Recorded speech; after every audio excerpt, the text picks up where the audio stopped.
అన్నయ్య వద్దన్నయ్య, కుట్టకండి అన్నయ్య, వద్దన్నయ్య, కుట్టకండి అన్నయ్య, అన్నయ్య. ఇలాంటి కేసెస్ నా దగ్గరికి చాలా వచ్చాయి.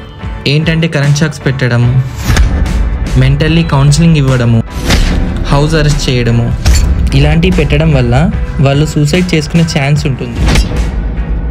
మీరేంటమ్మా, మీరు బాగానే ఉన్నారు, బయటికి పోతే మా పరువు పోతుంది. వానికేం తెలుసురా మనం బయటపడే మాటలు. వాన్ని ఇక్కడే చంపేయండి.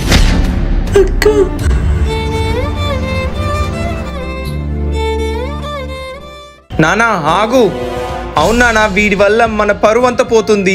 మా ఫ్రెండ్స్ అందరూ మీ తమ్ముడు ఆడంగోడు కొజ్జోడు అంటున్నారు. వీని అన్నయ్య వద్దన్నయ్య, కుట్టకండి అన్నయ్య, వద్దన్నయ్య, కుట్టకండి అన్నయ్య, అన్నయ్య. హే ఆగండ్రా, అందరు కలిసి కొట్టి చంపుతారైంది వాడిని. కాదండి, వీడు అంతా కావాలని చెప్తాండా, ఎందుకు చెప్తాండా మరి నాకే అర్థం కావట్లేదు. మరి ఇలా కొట్టి చంపితే ఏమొస్తుంది చెప్పు? మరి విన్ని ఏమన్నా చేద్దామా చెప్పండి? ఎక్కడన్నా హాస్పిటల్ తీసుకుపోదామా? మరి వీడిని హాస్పిటల్ తీసుకుపోతేనే ఏదన్నా తెలుస్తుంది. హాస్పిటల్ పోదాంపా అన్నాడు సార్.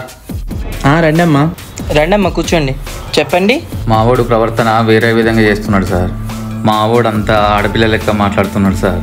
ఆడపిల్లల పని చేస్తున్నాడు. ప్రాబ్లం ఏంటి? ప్రవర్తన అంతా అమ్మాయిలాగా చేస్తున్నాడు సార్ ఇంట్లో వీడు. అసలు మాకేం అర్థం కావట్లేదు సార్. మీరే ఏదో ఒకటి చేసి మావోని మార్చండి సార్, మీకు దండం పెడతా సార్.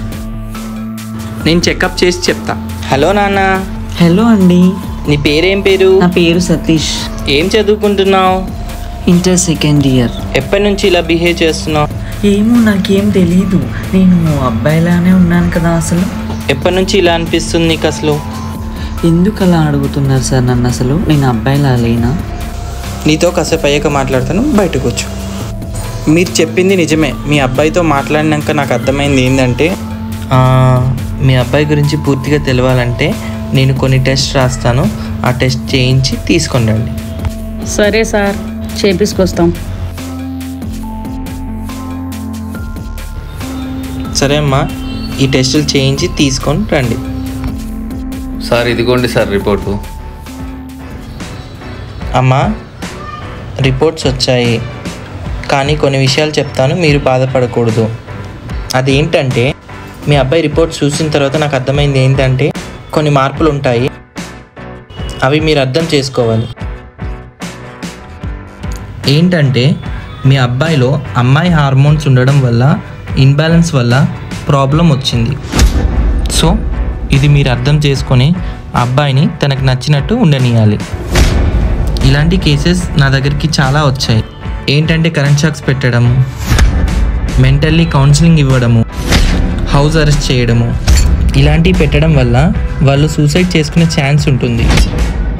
సో ఇలాంటి వ్యక్తులను మనము వాళ్ళకి స్వేచ్ఛగా బతికే విధంగా మీ సపోర్ట్ తప్పకుండా ఉంటే వాళ్ళు చాలా బాగుపడతారు అండ్ హ్యాపీగా ఉంటారు. సార్ వేరే మార్గం ఏం లేదంటారా?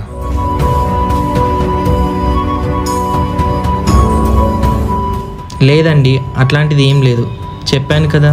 ఎక్కడో కొంతమందికి ఇలా చేంజెస్ వస్తూ ఉంటాయి. హార్మోన్ ఇన్బ్యాలెన్స్ వల్ల మీ అబ్బాయి అలా ప్రవర్తిస్తున్నాడు. ఈ హార్మోన్స్ ఇన్బ్యాలెన్స్ వల్ల మీ అబ్బాయి ప్రవర్తన అన్నీ ఇలాగే ఉంటాయి. దాన్ని మీరు యాక్సెప్ట్ చేసి వాడికి నచ్చినట్టు బతకనివ్వాలి. సో ఇది 100లో 1% వచ్చే కేసు అన్నమాట. సో అట్లాంటి వాళ్ళలో మార్పు ఉండదు. అమ్మాయిలా బతుకుతానంటే అమ్మాయిలా యాక్సెప్ట్ చేసి ముందుకు తీసుకెళ్ళాలి. మరొక విషయం చెప్పాలి, తను అలా ప్రవర్తిస్తున్నాడని తనకు కూడా తెలీదు. ఎన్ని హాస్పిటల్లో తిరిగినా కూడా ఇదే రిపోర్ట్స్ వస్తుంది, ఇదే జరుగుతుంది అండ్ డాక్టర్లు అందరూ కూడా ఇదే చెప్తారు. సో నేను దయచేసి ఒకటే చెప్పాలనుకుంటున్నాను, వాళ్ళని అర్థం చేసుకోండి, మానసిక ఒత్తిడి అనేది పెట్టకండి. ఓకేనా?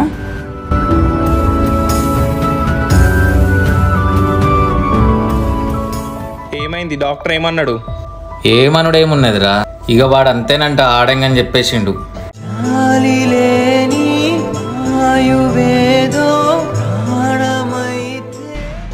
అరే ఆగండి నాన్న, వాన్ని కొట్టి చంపేస్తారా ఏంటి? అలా కొట్టి కొట్టి చంపేస్తామా ఏంటి వాడిని? వాని విధిరాత అలా ఉన్నది, వదిలేయండి. మీరేంటమ్మా, మీరు బాగానే ఉన్నారు, బయటికి పోతే మా పరువు పోతుంది. వానికేం తెలుసురా మనం బయటపడే మాటలు. వాన్ని ఇక్కడే చంపేయండి. నువ్వెక్కడన్నా పడి సాగుపోరా, నాకు అవపడకురా.